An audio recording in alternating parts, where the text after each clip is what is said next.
Səhər saat 6 civarında Nərimanov elektrik deposunun dəmir yol şəbəkəsinə yüksək gərginlikli elektrik enerjisinin verilməsində qısa müddətli fasilə yaranıb.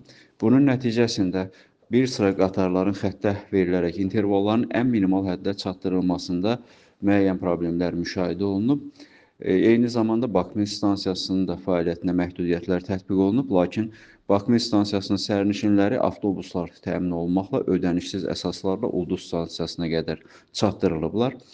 Problem həll olunduqdan sonra qısa müddət ərzində Bakı metropoliteni yaşıl və qırmızı xəttlərində intervallar tələb olunan səviyyəyə çatdırılıb və eyni zamanda Baksmir stansiyasının sərnişindaşıma fəaliyyəti tam həcmdə təmin olunub. Bundan əlavə olaraq bildirmək istəyirik ki, bunun nəticəsində Bakı metropoliteni texniki infrastrukturunda hər hansısa bir problem müşahidə olunmayıb. Daha sonra isə sərnişin daşıma tam həcmdə təmin olunmaqla intervallar gözlənilib və qatarların hərəkət qrafiki üzrə cədvəllə xəttə verilməsi təmin edilib.